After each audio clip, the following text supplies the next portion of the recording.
Hello friends, welcome to Insights Encyclopedia. Today in this lecture we are going to cover chapter number 4 from class 6 NCRT History, and the name of the chapter is In the Earliest Cities. So this chapter begins from the story of Jaspal and Harpreet.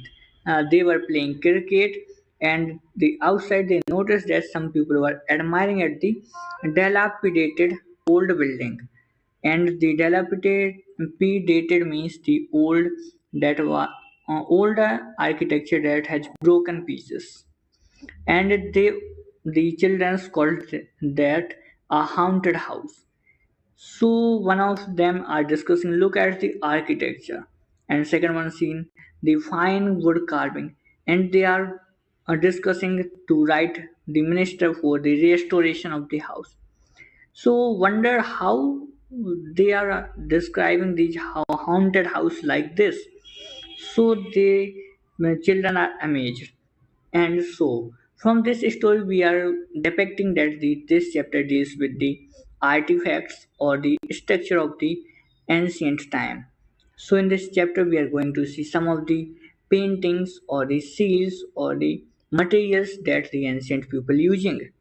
So the first one is the story of Harappa. So the cities are developed around 4000 and 1700 years, 700 years ago. And the Harappan sites are presented in Pakistan and previously in Punjab province. So the Punjab is in eastern and western Punjab. So the western Punjab is in Pakistan and the Harappa is in Pakistan nowadays. So what was special about these cities? So we have to see the speciality. So the part of the best are similar but higher. Archaeologists describe this as a citadel. So citadels means a high lifting area, which is the base that from the base it has a certain height, and on that these cities are built, house are built, and the lower house also built. The part of the east was large but lower, this is called lower town, and the rest are called lower town, and the middle one is called citadel. So this is the map of the cities, that is Mohenjo-daro here is in Pakistan, and this Harappan and Chindhurdo and Sutkago. So these are the famous sites. So we have to see a Great Bath.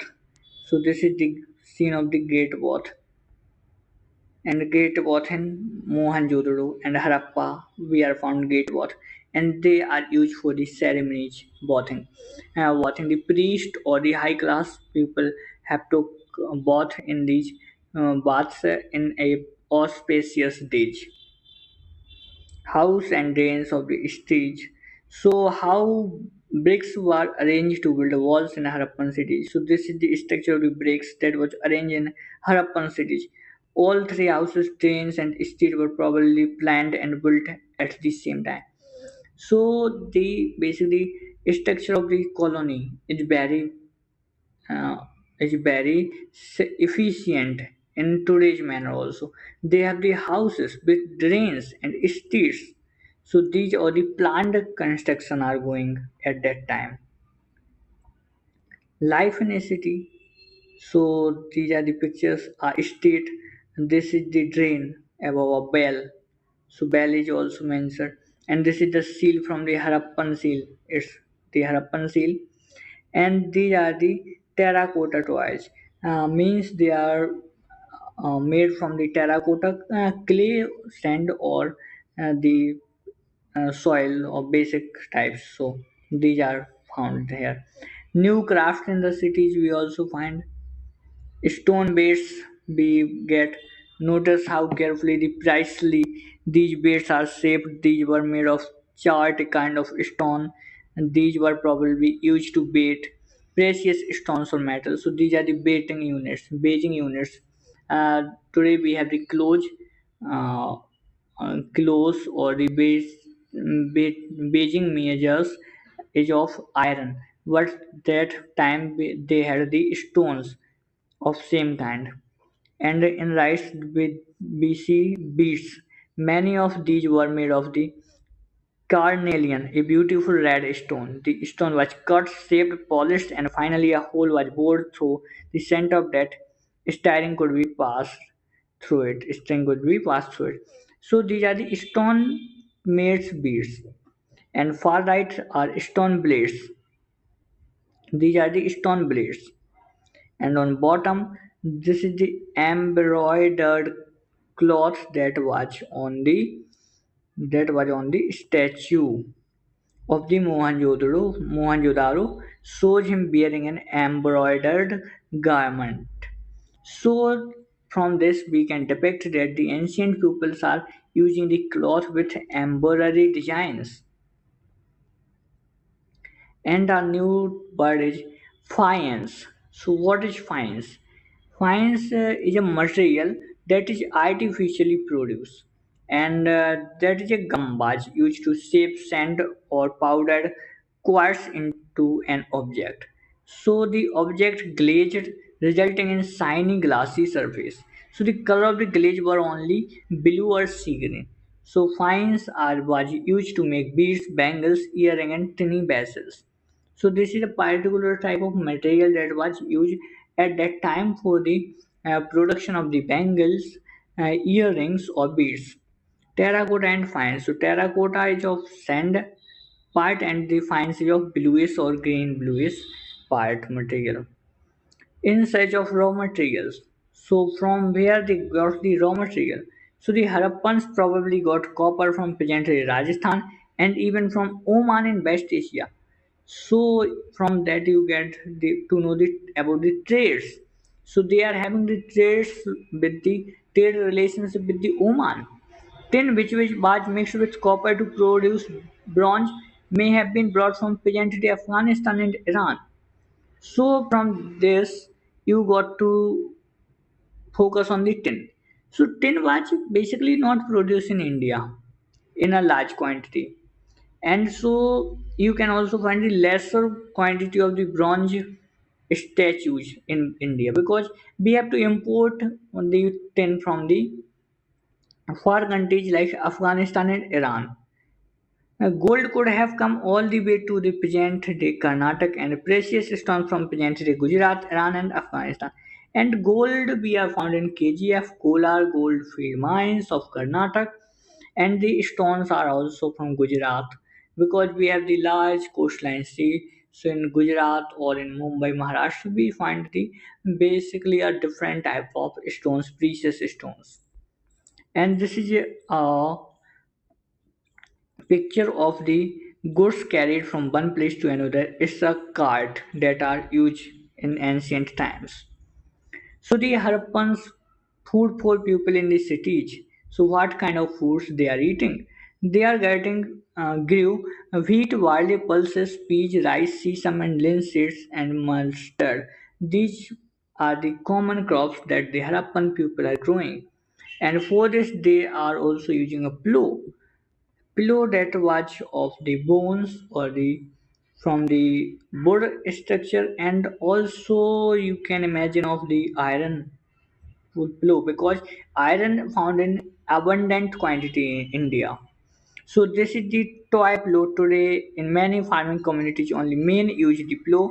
We do not know whether the Harappan followed such custom or not.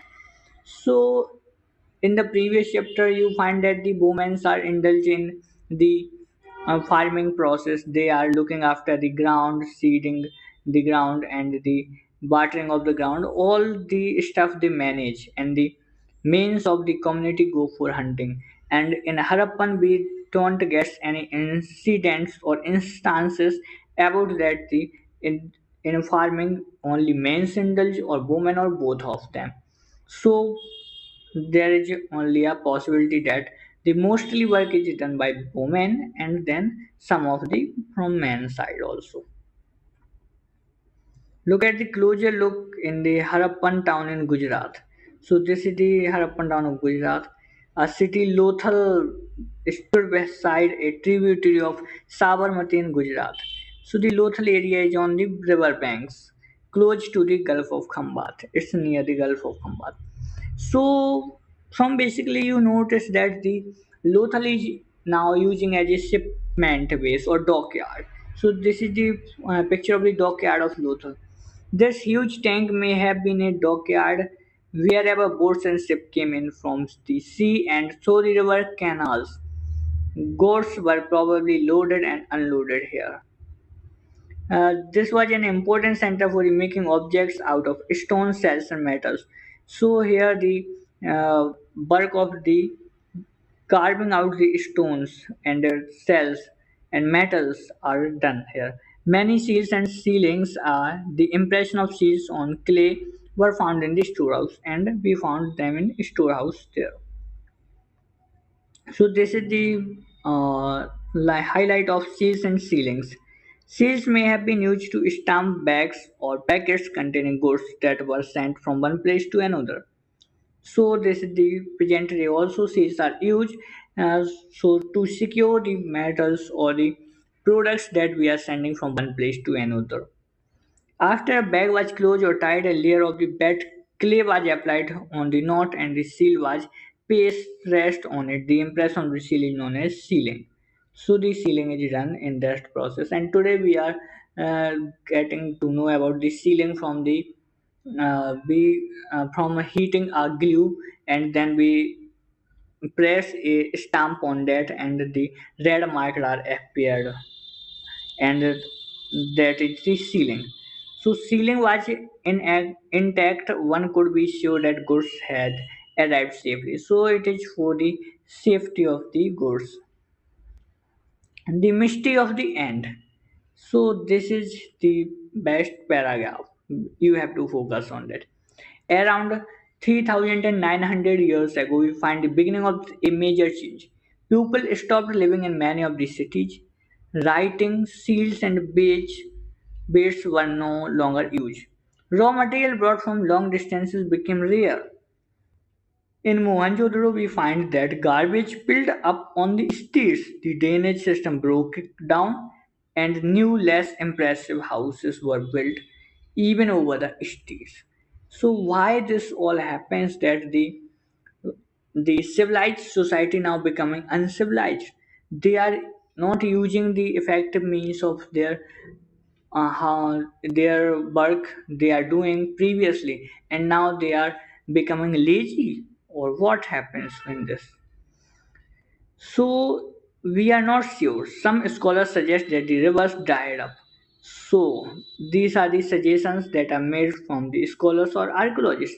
Some are saying that the rivers dried up. Others suggest that there was a deforestation happened. This could have happened because fuel was required for baking brick and for smelting copper ores, besides grazing by large herds of cattle, sheep, goats may have destroyed the green cover. So first one is from the rubber dried up. Second one is deforestation. In some areas there were floods also. What none of these regions can explain the end of all the cities. Flooding of the river drying up would have had an effect in only some areas. So the come out of this is these are the climatic conditions that affects a particular region. Not all the cities are getting this diverted from that kind of instances, and they dried up the previous practice and now they become uncivilized because of these climate. So, in appearance, as if the rulers lost control. So now we are saying that the rulers are also present at that time, and of course they present because they are the civilized society. So someone have to guide them. In any case, the effect of the change are quite clear. Sites in Sindh and West Punjab, presently Pakistan, were abandoned, while many people moved into newer, smaller settlements to the east and the south. So the people are moving from that kind of particular area to the east and in the south. New cities emerged about 1,400 years later, and you see these cities in chapter 6 and 9. So basically from that paragraph we conclude that in 3900 means in 4000 years, after 4000 years ago, these cities are deserted, and the less civilized society begin to start at that area. And after 1400 means 1500 years after 1500 years new cities emerged. So we have to see this in next chapter. And these are the keywords. All these are the simple words. And the scribe is of the writing of someone or scribing something. And all these are the simple, so you can read them. And in the elsewhere chapter, there is a mummies of Egypt. Around these are in around 5,000 years ago. So a large number of objects were also buried with them, with mummies. Objects are buried them. These include food and drink, clothes, ornament, utensils, musical instrument, weapons, and animals. So in the previous chapter, you also noticed that the people are burying gods or the animals with the burials. So they are believing in the afterworld. And from this, you can also say that the Egyptian peoples also believed in afterworld. Sometimes even serving men and women were buried, and they are going a step higher, and they are also including the serving men and women to the burial with the rulers. These are the amongst the most elaborate burials known in the world history. And the important dates is cotton cultivation at Mehergar be found around 7,000 years ago, and the beginning of the cities is around 4,700 years ago. Beginning of the end of the cities is around 3,900 years ago, and the emergence of the other cities is around 2,500 years ago. So here the Harappan deserted, and the now again the uncivilized society begins to civilization. So this is the end of the chapter, and I hope you all enjoyed this video, and this chapter is interesting. So stay tuned for the next chapter, and the PDF of this chapter you can find in the description box. The link is given. Thanks for watching.